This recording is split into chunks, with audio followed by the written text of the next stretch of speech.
এইটা হলো বাড়ি 7।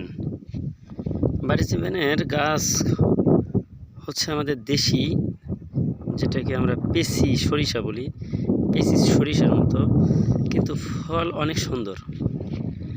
বাড়ির 12 না, বাড়ি 40, হ্যাঁ বাড়ি 14-এর ফলন কেমন জানি না। ফলন গত বছর আমি দিয়েছিলাম, কিন্তু তেমন একটা আশানুরূপ ফলাফল হয় নাই।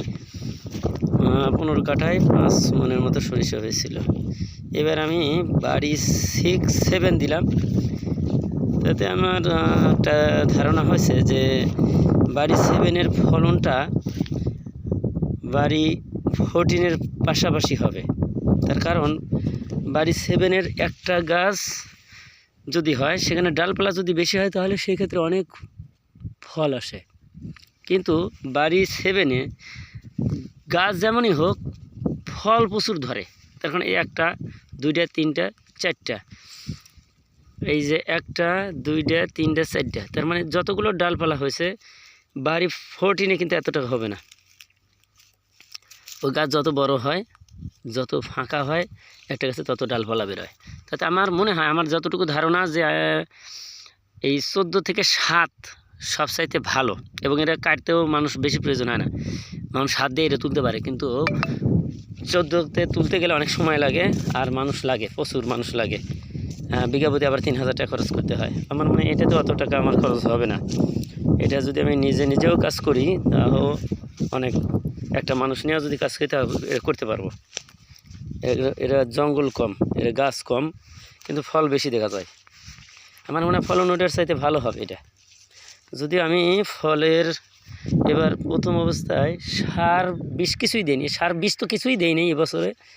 তারপরে সার দিয়েছি মাত্র 6 ধরা সার দিলাম। 6 ধরা সারে আমি মনে করি যে যথেষ্ট ফল হবে। আমার মনে হয় গত বছরের সাথে ফলন এবার ভালো হবে। আর ফুলগুলো হয়তো মার যাবে না, মনে হয় যে মার যাবে, এরকম ভাব। আমার মনে হয় মার যাবে না। ফুলগুলো সুন্দর লাগতেছে দেখতে, প্রচুর ডালপালা। কিন্তু এই দেখাই, এটা হলো বাড়ি 14 অনেক ডালপালা। ওখানে আশেপাশের কোনো গাছ নেই, ওই একটা গাছই যথেষ্ট। আশেপাশে যেখানে গাছ নাই সেখানে ভালো হয়েছে, তার ডালপালা বেশি হয়েছে। আর যেখানে একটু ঘন, সেখানে ওই একটাই গাছ উঠে দাঁড়াইছে, এবং যে কটা ফল হয় খুব কম ফল ধরে, ফল খুবই কম। আর এখানে আমি একটা গাছে যদি হিসাব করি, হ্যাঁ 1টা 2টা 3টা ডাল, এখানে এসে আবার একটা হয়েছে 4টে, প্রায় 5-6টা ডাল বাড়াবে। যদি 5টা-6টা ডাল বাড়ে, আর 10টা করে যদি ছোড়া থাকে, যথেষ্ট। আমি মনে করি এর ফলনটা অনেক বেশি হবে, এবার আশানুরূপ ফল হবে। আর এর বীজের দামও বেশি, এটা 360 টাকা কেজি, আর এটা মাত্র 160 টাকা কেজি।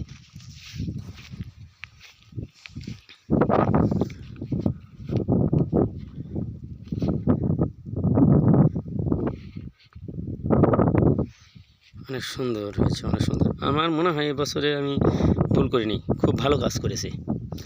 সার ব্যবহার করিনি বেশি, অল্প সারেই অনেক ভালো ফলন হবে আশা করি।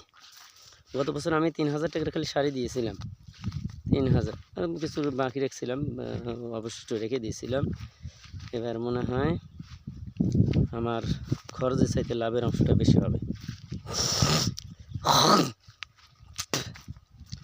এ মিজান, খবর কি রে? আলুর অবস্থা তো মোটামুটি ভালোই দেখতেছি।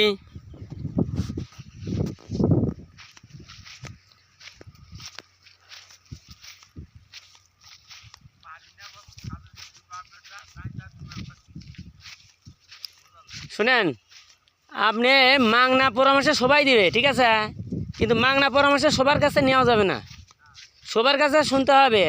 আমি তো মনে করি আপনার গাছ কিছুই হয় নাই, আমার কাছে এই গাছ কিছুই না, এর চাইতে অনেক বেশি গাছ আমার হয়ে গেছে, আগে হয়েছে। আমরা 2 বাপ বেটা যেভাবে আলুর আবাদ করেছি, এই দুর্গাপুরে কারো ক্ষমতা নেই এই আলু আবাদ করে।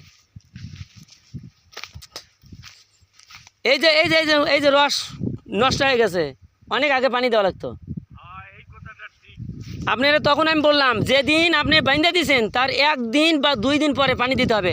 আপনারা দিয়েছেন কতদিন পর? এই তো এই বুদ্ধিটা দিয়েছে কেটা? কে দিছে? তার রবি শস্য সম্পর্কে তার ধারণাই নাই।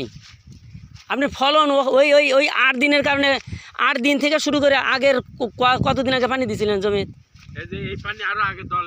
না না, এই যে 8 দিন যে অপেক্ষা করলেন তার আগে কতদিন আগে পানি সেচ দিয়েছিলেন?